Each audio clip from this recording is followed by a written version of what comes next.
You're listening to Classic Rock Radio.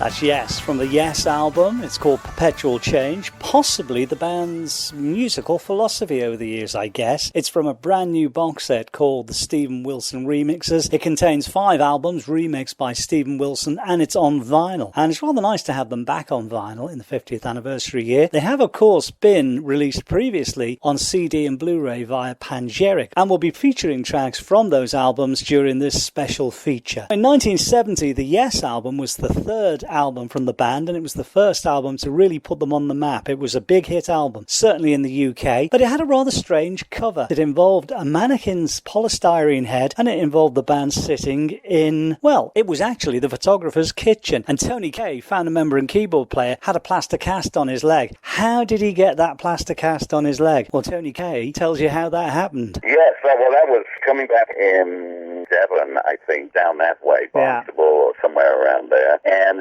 it was pissing with rain on the way back, late, 1 or 2 o'clock in the morning, and we were on a supposed freeway. Chris was driving, the rest of them, John and Bill and Peter were in the back. I was in the passenger seat, and we thought that it was a regular, motorway, and actually the other lanes had been closed. I don't exactly remember what road it was, or, why it was like that, but it turned out to be closed, and it was just two lanes, and we were overtaking a semi-truck, and we hit head-on into another car coming the opposite way. The impact shoved the engine through the front compartment partially, and it hit my foot. I've seen all good people turn their heads each day, so satisfied I'm on my way. I've seen all good people turn their heads each day, so satisfied. Yes, from the album, the Yes album, and I've seen all good people. And before that, Tony Kaye explaining how he managed to get a plaster cast on his foot, literally the day before the photo shoot for the album sleeve. Moving on to Fragile then. Well, Fragile was a very, very important album. Rick Wakeman had just joined the band, replacing Tony Kaye, and it was the first album to feature the artwork of Roger Dean. I thought it was a great thing to do, and I just walked around the streets with my portfolio, going to every record company and everybody in the business I could find. And I got an incredibly nice, enthusiastic response from Phil Carson at Atlantic in Europe. And he said, I'd love to have you do stuff for me, but I only have 2 bands, Led Zeppelin and Yes. But he did call me very soon after that and say, go and talk to the band. They're in Advision. So I did. We got on very well. And out of that meeting came the Fragile project.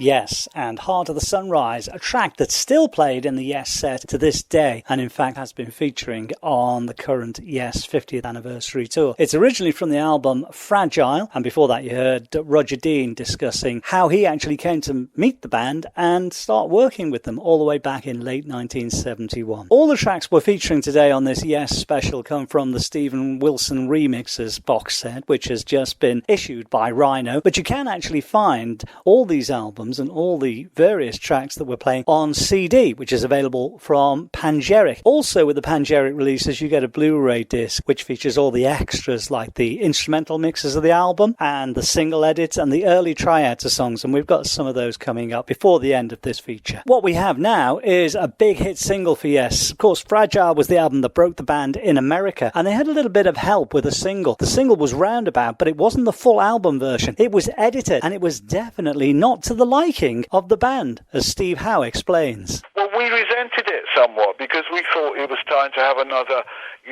song like, there were big songs, there had been, Someone Left the Cake Out in the Rain, McCarthy Park. You know, there had been long songs and there had been hits. So we felt the Roundabout could have been a hit like it is, but their wisdom was actually right, because at the time the radio may not have played such a long song from an unknown English band, but they did play Roundabout, and of course it charted and got to be number something. I don't know whether it was one, but it was high, and so was Fragile. So it hoisted us into the level that we like to think we'd grown already accustomed to, which was quite a lot of success.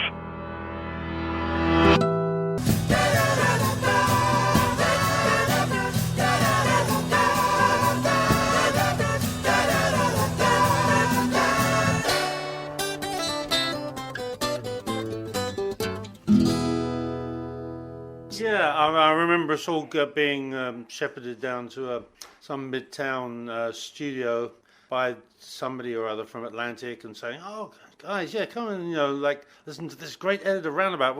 It's gonna be hot." And one of the best 45 tracks we've ever heard. And we were all very suspicious, and of course we all heard this edit that they done and thought, "Oh God, that's awfully boring." But but they persuaded us that it would make a difference, and it did. I mean, it sold Fragile very well. In fact, Yes has never actually had a bona fide number one album, I don't think, in America. I think we had about 4 number 2s, but we never actually had a number one. There was always somebody else that week that was selling more. But we did have a number one single in the 80s with The Owner of Lonely Heart. But maybe 90125 might have been number one. But I always remember it was like, number 2 again. Like, Yes album, Fragile, Close to the Edge. We heard Steve Howe discussing the edit of Roundabout, which was a big hit for Yes in early 1972. Then we heard the Stephen Wilson remix of Roundabout, the full album version, I might say, from the album Fragile, from the box set, the Stephen Wilson remixes, recently released by Rhino throughout the world. It's a rather fine box set. Comes complete in a box with newly designed artwork from Roger Dean. And right after we played Roundabout, we had Chris Squire's thoughts on the edit of Roundabout. As you can see, the band weren't totally convinced, but it did help propel them into the American market in a big way. And of course, with the single being played on the radio, the album followed it up the charts as well, so it did rather well for them at the time. We're playing a lot of music from the Stephen Wilson remixes box set, but also Pangeric have issued some CDs, which also feature a Blu-ray with extra tracks on it. I'm going to play you an extra track now from the Blu-ray disc of the Pangeric remix of Fragile, and this is a great version. This is an early tryout of another key track from the album Fragile, and this is an early tryout of South Side of the Sky.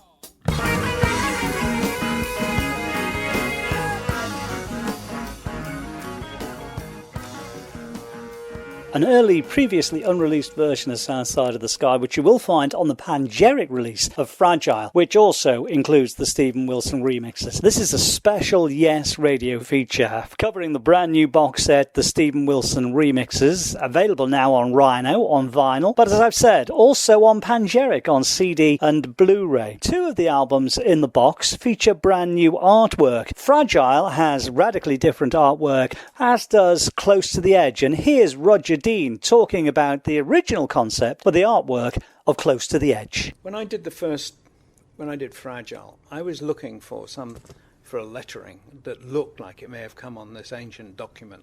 Yeah. So I wasn't trying to do any branding for the band.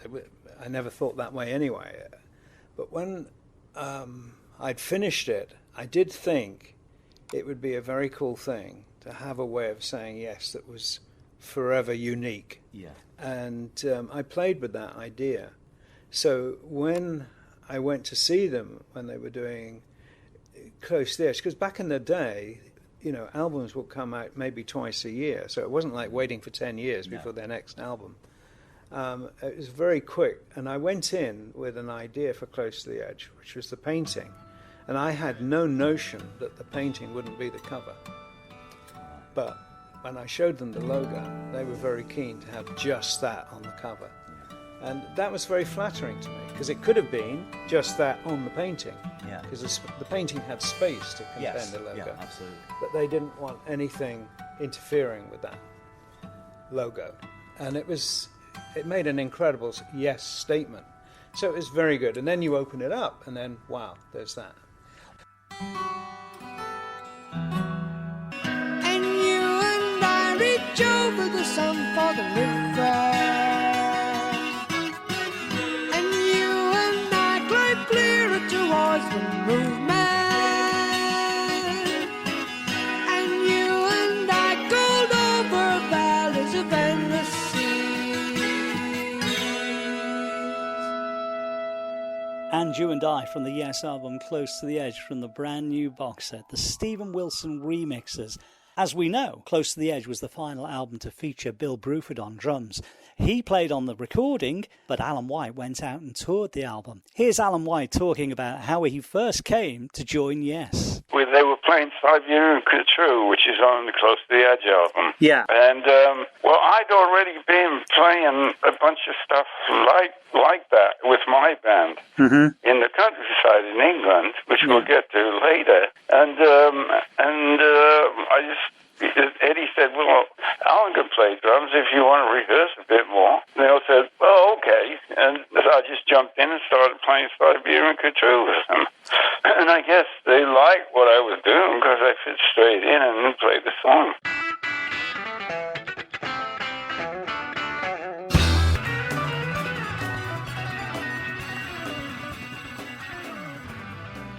Siberian True from the album Close to the Edge from the Stephen Wilson Remixes box set, which is also available on CD and Blu-ray via Pangyric. The box set on vinyl is available via Rhino, and that was the very first song that Alan White played with Yes in rehearsal, just prior to joining the band in the summer of 1972.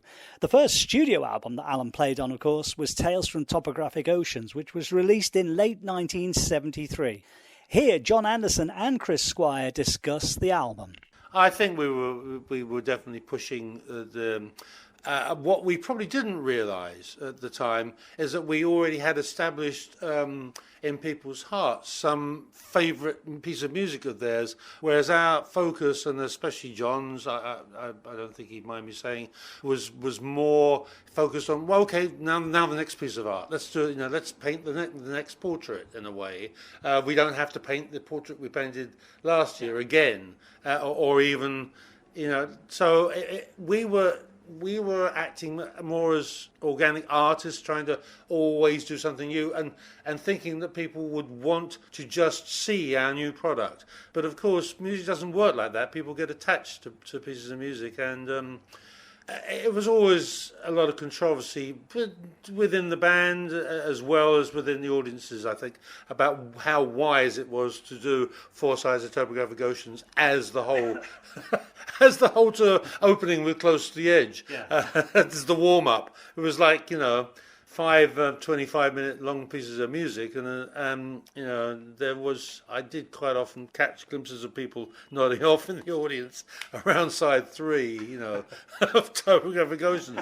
So we were definitely trying to do a cerebral type of rock show as opposed to a bodily, functional kind of, dance type excitement and celebration of music from that point of view. We were definitely, I suppose, trying to appeal to people's heads.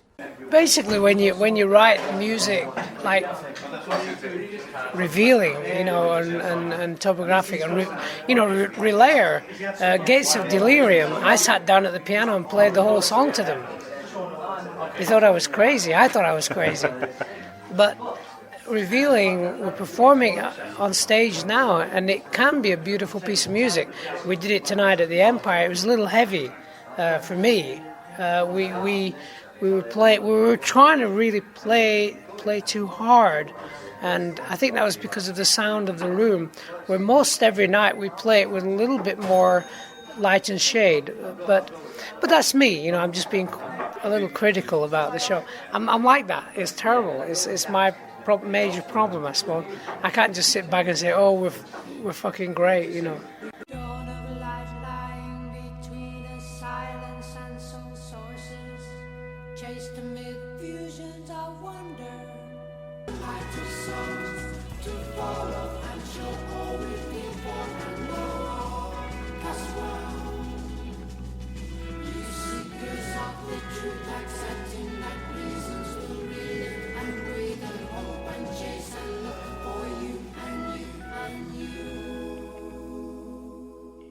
from the album Tales from Topographic Oceans, originally released in November 1973. That is the revealing science of God. Now, at least one member of Yes wasn't entirely convinced of the direction the band were going in with Tales from Topographic Oceans, and that member is Rick Wakeman. And following the tour to promote the album, he decided to leave Yes, as he explains here. May the 18th, 1974, I had a house in Devon, and I was in the house actually on my own. And I decided musically the direction that Yes were going in at the time, which was, following on from Tales from Topographic Oceans, and the relay stuff was starting to be put together, that it was going down a route that I couldn't contribute to. And music is about give and take, and you can't just take, you've got to be able to give. And I couldn't give anything to the direction that it was going in, so I decided, much as I didn't want to, that it was best for the band and best for me if I left.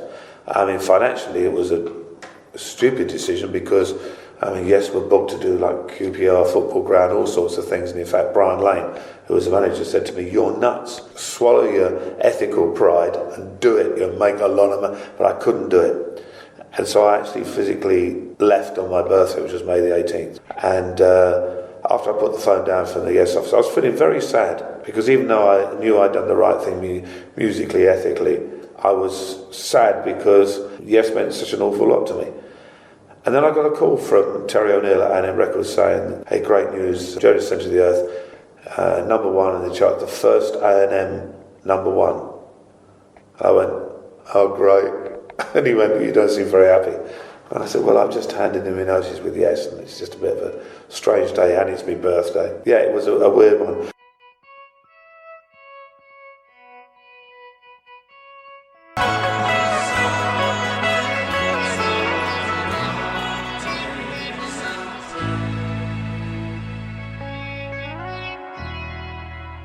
Yes, from the album Relayer and a song called To Be Over. And before that, we heard Rick Wakeman on why he decided to bow out before the recording of Relayer. Well, as one Yes member leaves, another new Yes member joins. In this instance, it was Patrick Moraz on keyboards. Patrick had previously played with a band called Refugee, and a lot of people have been talking about his keyboard skills, which is probably why he ended up being in Yes. Here's Patrick discussing his initial feelings on joining Yes in the summer of 1974. Well, from that first audition with Yes in North London, sometime in August 74, to the first concert, which was taking place only a very short few months after that in America, I had to learn the content of 8 albums, really. Because technically there was 8, because Tales of Topographic Ocean was 2 albums, and Relayer, of course, made the 8th one. So some of the material for Relayer was somewhat, already composed when I arrived, but I had to fit in my parts and also compose some of course, brand new parts, for Gates of Delirium and so forth, and of course, Sound Chase and so on. I used to spend nights, the whole night, every night, after the recording sessions, writing down my parts on big pieces of paper, big plans, and it was an unbelievable amount of work because in order to master all this material, I had to remember not only everything, but I had to remember all the moves. And I had jumped from 7 keyboards to 14 keyboards, and although I knew some of the material because I had listened to it very intensively before, and I had a lot to learn.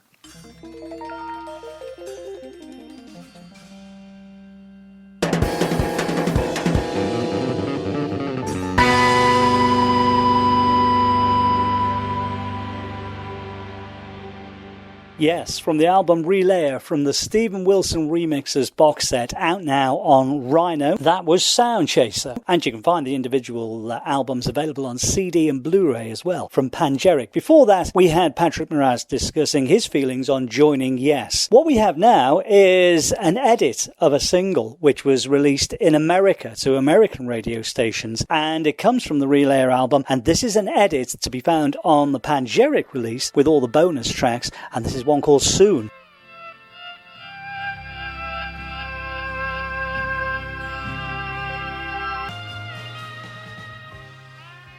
That is a single edit of the track Soon, which was originally on the album Relay. You've been listening to a Yes special feature on the Steven Wilson remixes. The box set is available through Rhino, and it's on vinyl, and a beautiful box set it is as well. But you can also get the albums individually via Pangeric on CD and Blu-ray. We've got one final song to play for you from the album, the Yes album. We have Starship Trooper on the way, and before that we'll have Chris Squire discussing Yes's career back in 2006. My name's John Kirkman. I hope you've enjoyed listening to this special feature on the Steven Wilson remixes box set from Yes. Yeah, well, I mean, yeah, it is a body of work, and I'm not sure the exact figure. I suppose we probably sold something like 50 million albums, including the repackaged versions, over our career, which is pretty decent. And I'm just glad that that we survived to be able to do it, and I'm sure that there will be Yes shows with Rick and John and Steve and Alan and myself that will be coming up maybe this year, meaning 2007 rather, or 2008, and there may be an alternative version of Yes as well. If some people don't want to work as much as others, we're having to figure out a new way of looking at doing Yes shows.